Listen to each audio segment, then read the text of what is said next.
యుద్ధ తంత్రానికి ఇప్పుడు అంతరిక్ష పరిశోధనల వ్యవస్థ పనికొస్తుంది. ఇద్దరి మధ్యన జాయింట్ వెంచర్ చేస్తున్నారు. ఇస్రో ఇప్పుడు హెచ్ఏఎల్ హిందుస్థాన్ ఏరోనాటికల్ లిమిటెడ్కి 2 ఏళ్లలో 2 ప్రోటోటైప్ ఎస్ఎస్ఎల్వి తయారు చేసి ఇవ్వడానికి రెడీ అయింది.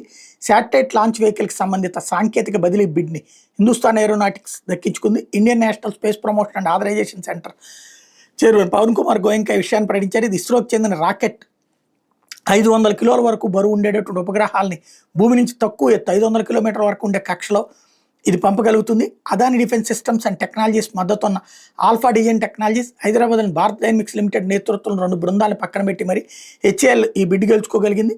ఫైటర్ జెట్ తయారీ కంపెనీ అయినటువంటి హెచ్ఏఎల్ ఈ బిడ్డింగ్లో మరో సంస్థ సహకారం లేకుండా ఒంటరిగానే పోటీ చేసి 511 కోట్లతో బిడ్ గెలుచుకుంది.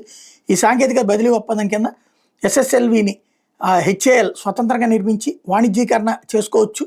వచ్చే 2 ఏళ్లలో 2 ప్రోటోటైప్ రాకెట్ నిర్మాణానికి హెచ్ఏఎల్కి ఇస్రో సహకారం అందిస్తుంది. ఆ తర్వాత డిమాండ్ని బట్టి ఏటా 6 నుంచి 10 ఎస్ఎస్ఎల్వీలని స్వతంత్రంగా హెచ్ఏఎల్ తయారు చేసుకోవచ్చు. 2 ఏళ్ల తర్వాత అంటే 3వ రాకెట్ నుంచి డిజైన్ మెరుగుపరచుకోవడానికి సొంత వెండర్లు ఎంపిక చేసుకోవడానికి హెచ్ఏఎల్కి స్వతంత్రత ఉంటుందని వివరించారు. ఎస్ఎస్ఎల్వి తయారీ బిడ్ని దక్కించుకోవడం తమ గర్వకారణమని హెచ్ఏఎల్ డైరెక్టర్ ఫైనాన్స్ బి ప్రకటించుకొచ్చారు.